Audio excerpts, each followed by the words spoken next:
Imagine for a moment that the most powerful currencies in history, the same ones that dominated empires. Wars, trade routes, and global commerce followed exactly the same path before collapsing. Portugal, Spain, the Netherlands, France, and the British Empire all shared something in common.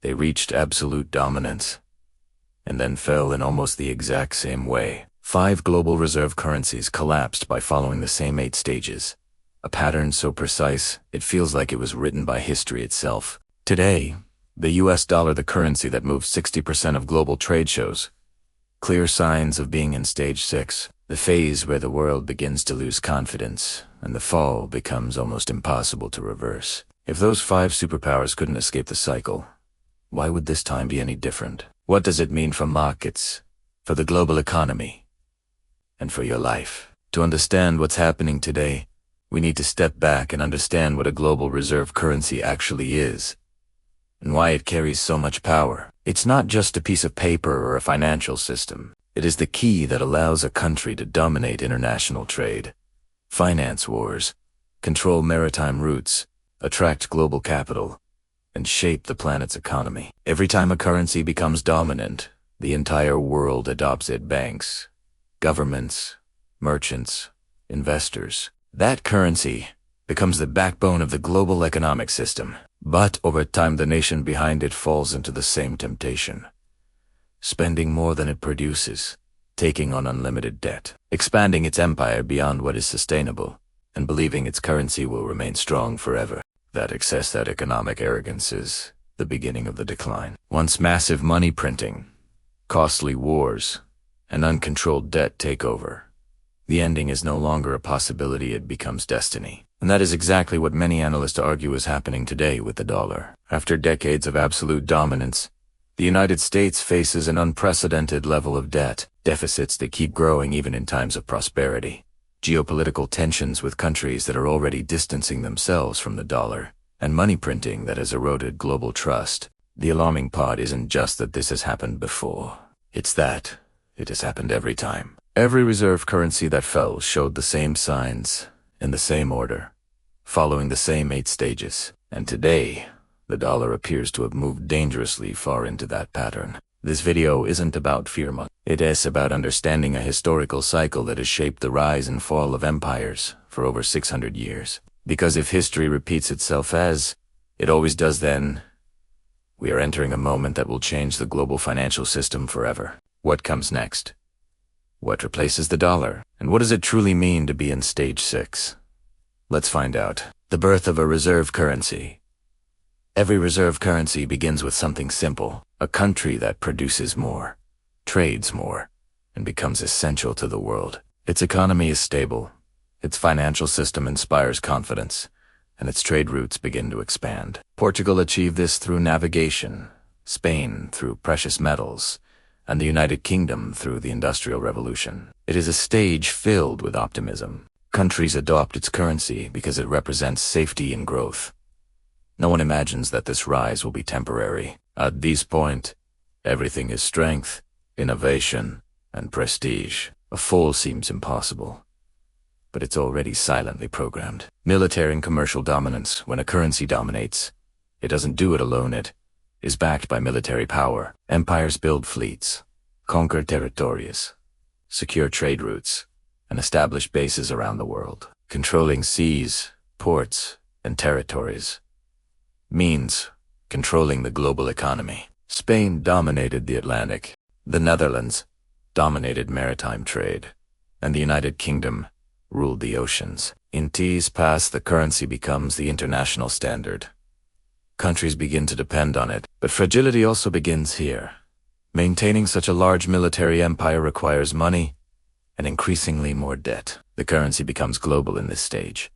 The dominant currency becomes the language of world trade. It is used to buy oil, finance wars, pay for exports, and maintain national reserves. Banks accumulate it, investors seek it, and governments accept it as collateral. This creates a virtuous cycle.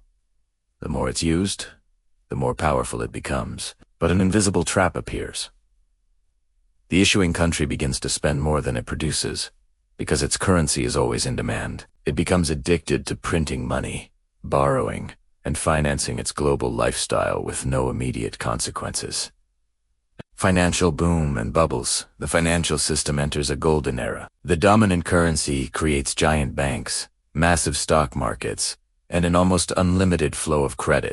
Foreign investors buy assets in large quantities because they trust the stability of the leading country. This creates bubbles: real estate, stock market, commercial, and speculative bubbles. The Netherlands experienced it with tulip mania, the United Kingdom with railway speculation, and the United States with multiple credit expansions. Abundant capital creates a false sense of invincibility. Growth seems endless, but this excess is a clear sign. The empire has reached its peak. Massive debt and currency abuse. Here, the deterioration begins. The dominant country starts spending far more than it earns, maintaining its global lifestyle, its military, its wars, and its subsidies requires unlimited credit. Because the world trusts its currency, it prints without limits and takes on debt with no immediate consequences. The economy keeps growing, but artificially. This stage is dangerous because political elites believe the currency will remain strong forever. They don't realize they are destroying the very system that supports them. Every empire fell for this reason, confusing real strength with financial strength. Global loss of confidence. This is where the dollar is today. According to many analysts, debt grows faster than real economic output. Foreign countries begin selling the dominant currency or using alternatives. New economic blocs, alliances, and payment systems appear. Global trade diversifies. Trust, once solid, begins to crack. The U.S. faces massive deficits, tensions with rival powers, and historic levels of money printing. In Tispace, the fall doesn't happen immediately, but it becomes inevitable. The world begins preparing for what comes next. The replacement, inflation, devaluation, and turbulence. When trust breaks, the dominant currency begins to lose value. Inflation rises, central banks reduce reserves, and investors look for refuge in gold, commodities, or emerging new currencies. The cost of living rises, markets become unstable, and the leading country faces internal crises. This happened to Spain, France, and the British Empire. The currency is still used, but it no longer dominates. Devaluations become frequent. The population begins to feel the real impact of economic decline. This is where the cycle ends, and financial chaos begins. Collapse and replacement. The final fall comes when a new power emerges, one capable of offering stability, trade, and a more trustworthy currency. Portugal was replaced by Spain, Spain by the Netherlands by France, France by the United Kingdom, and the United Kingdom by the United States. The process is slow, sometimes violent, and always transformative. The dominant currency loses its status, the country faces prolonged recession, and the world adopts new financial rules. If the dollar truly is in stage 6, the coming shift will be one of the most important in the last 100 years. Looking back at the last 6 decades of economic history, it becomes clear that no reserve currency has ever been eternal. All of them,